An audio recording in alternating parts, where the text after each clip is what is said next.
মুর্শিদাবাদকে মূল স্রোতে ফিরিয়ে আনার অভিযান শুরু করলেন মুখ্যমন্ত্রী শুভেন্দু অধিকারী। এদিন রেজিনগরে গেলেন, সেই রেজিনগর যেখানে হুমায়ুন কবির দুটি সিটে জিতেছেন, তার মধ্যে একটি রেজিনগর, এবং সেই রেজিনগর সম্ভবত তিনি ছেড়ে দেবেন, তার কারণ দুটি আসনে একসঙ্গে থাকা যায় না। ফলত একটি আসন ছাড়বেন এবং সেটা সম্ভবত রেজিনগর ছাড়বেন, এবং সেই রেজিনগরে হুমায়ুন কবির তার পুত্রকে দাঁড় করিয়ে জনতা ইউনাইটেড পার্টির ব্যানারে নির্বাচনে জিতিয়ে আনবেন, এমনই সম্ভাবনা। আজকে সেই রেজিনগরে শুভেন্দু অধিকারী একটি প্রকাশ্য সমাবেশ করলেন। তার আগে প্রশাসনিক সভা হয়েছে এবং অন্যান্য কিছু কার্যক্রম ছিল, এবং সেখান থেকেই অভিযান শুরু করলেন মুখ্যমন্ত্রী শুভেন্দু অধিকারী। পরিষ্কার বললেন যে ভালোবাসা আপনারা দিয়েছেন, এই ভালোবাসা আমাকে ফিরিয়ে দিতে হবে, মুর্শিদাবাদের কোনো উন্নয়ন বাকি রাখবো না। অর্থাৎ নবাবের গড়ে শেষ পর্যন্ত শুভেন্দু অধিকারী স্ট্রাইক করলেন। সেই মানে এর হুমায়ুন, নবাব বলতে সিরাজের গড় আমি মুর্শিদাবাদ সেই অর্থে বলছি, কিন্তু হুমায়ুন লাস্ট 2026-এর সাম্প্রতিককালের মাত্র 2.25 আগে যে নির্বাচন হয়েছে, সেই নির্বাচনে রেজিনগর থেকে 51.98% ভোট পেয়েছিলেন, এবং 51%, প্রায় 52% ভোট পাওয়া একজন প্রার্থী তার আসন ছেড়ে দিচ্ছেন তার পুত্রের জন্য। এবং সেই রেজিনগরে স্বাভাবিকভাবে মাইনরিটি ভোটারের সংখ্যা বেশি। সেখানে হুমায়ুন কবির ভোট পেয়েছিলেন 1,23,536, 1,23,536। প্রধান প্রতিপক্ষ ছিল বিজেপি সেখানে ভোট পেয়েছিলেন 64,660, 64,660। বিজেপির ভোট পার্সেন্ট ছিল 27.21%, এবং তৃণমূল কংগ্রেস এই রেজিনগর থেকে পেয়েছিল 41,718, যার পার্সেন্টেজ দাঁড়ায় 17.55%। কংগ্রেস খুবই কম, 4,101 জামানত খুইয়েছিল। কিন্তু সেই রেজিনগরে তৃণমূল কংগ্রেস এবং বিজেপির সব মিলিয়ে সর্বমোট ভোট প্রায় 1,05,000। কংগ্রেসের ভোট যোগ করলে 1,10,000। হুমায়ুন কবির একাই টেনেছিলেন 1,23,536। মার্জিন ছিল প্র্যাকটিক্যালি 50,000-এরও বেশি ভোটে মার্জিনে তিনি 2026-এ হুমায়ুন কবির সেখান থেকে জিতেছেন। অর্থাৎ 64 থেকে 123 বাদ দিলে প্র্যাকটিক্যালি 34 আর 3 37, 57,000-এর মার্জিনে রেজিনগর হুমায়ুন কবিরকে জিতিয়েছিল। সেই হুমায়ুন কবিরের রেজিনগরে শেষ পর্যন্ত বাই ইলেকশন হবে, এবং সেই বাই ইলেকশনে এবার বিজেপি প্রবলভাবে ফিরে আসার চেষ্টা করবে, এটাই স্বাভাবিক। কিন্তু মাটি মুর্শিদাবাদের মাইনরিটির সংখ্যা বেশি, সেখানে কিভাবে জয় করবে বিজেপি, সেই আসন কিভাবে রেজিনগর ছিনিয়ে নেবেন জনতা ইউনাইটেড পার্টির কাছ থেকে, তৃণমূল কংগ্রেস অবসলিউট হয়ে গেছে। সেই অঙ্কটাই কিন্তু মুখ্যমন্ত্রীর ভাষণে টুকরো টুকরো ধরা পড়ল।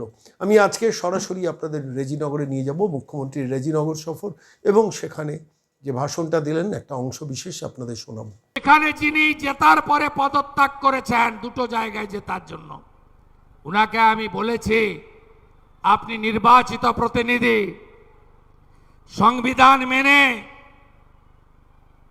উন্নয়নের কথা বলুন। আমি দুর্বল মুখ্যমন্ত্রী নই, আমি মমতা ব্যানার্জির মতো কাপুরুষ নই। আপনি যা খুশি বলবেন আর আমি শুনে যাব, এটা আমার আমলে হবে না। আসুন, আপনারা তো আমাদের ডাকতেন না, আমি তো সব প্রশাসনিক সভায় সব দলের এমপি এমএলএ-কে ডাকি, আমি বিধানসভায় সবার কথা শুনি, আমরা সবার জন্য কাজ করি। আমরা লালগোলাতে হসপিটালের কথা বলেছি, ওখানে তো আমাদের এমএলএ নেই। ফরাক্কায় ট্রমা সেন্টারের কথা বলেছি, ওখানে তো আমাদের এমএলএ নেই। আমরা এই জিনিস করি না। 11 কোটির রাজ্যে সুজলাং সুফলাং মলয়জ শীতলাম, গোটা রাজ্যকে সাজানোর কাজ আমাদের করতে হবে। বন্দে মাতরম গাইব না, জাতীয় সঙ্গীত গাইব না, 26শে জানুয়ারি 15ই আগস্ট জাতীয় পতাকা তুলব না, পিএফআই সিমিকে ঢোকাবো, যা খুশি করব, পুলিশ শাটারের নিচে ঢুকবে, এই জিনিস অতীত। সংবিধান মেনে, দেশকে মেনে, রাষ্ট্রবাদকে মেনে আপনিও নাগরিক, আপনার অধিকার আপনি আমার কাছ থেকে আমাদের কাছ থেকে বুঝে নেবেন, এটাই হওয়া উচিত। আমি পার্টির নির্দেশে আজকে বহরমপুরে কোর কমিটির মিটিং করেছি। আমি সম্পূর্ণ মুর্শিদাবাদ জেলা দুটো পুলিশ জেলাকে নিয়ে মিটিং করেছি। সব বিডিও, এসডিও, এডিএম, ডিএম কে নিয়ে উন্নয়নের তালিকা তৈরি করেছি। অগ্রাধিকার দিতে বলেছি রাস্তাঘাট তৈরি। রেজিনগরের শক্তিপুর বহরমপুর রাস্তা খারাপ,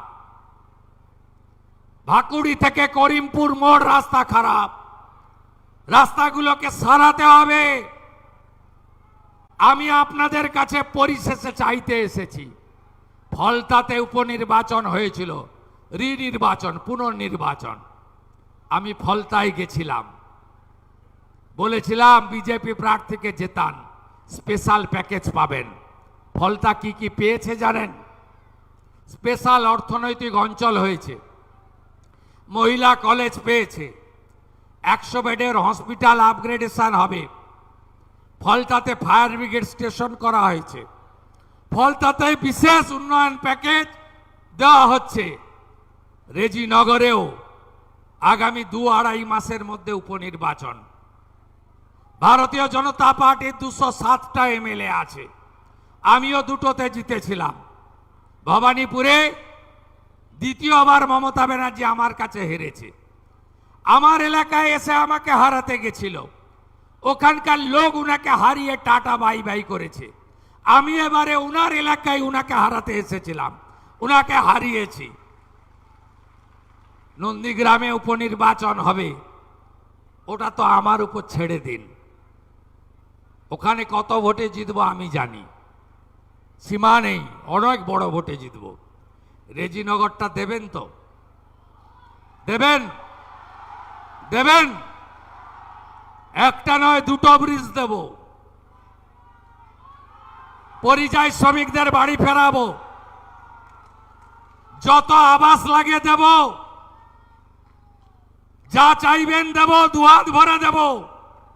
সরকার বিজেপি থাকবে, 207 এমএলএ, 8 করবেন, নন্দীগ্রাম জিতে 8 হবে, 9 করবেন না 8-এ রাখবেন, রেজিনগরের উপর নির্ভর করবে।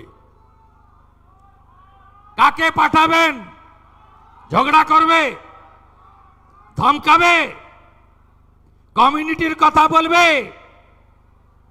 হিন্দু মুসলমান করবে, মন্দির মসজিদ বলবে, না উন্নয়ন চাইবেন?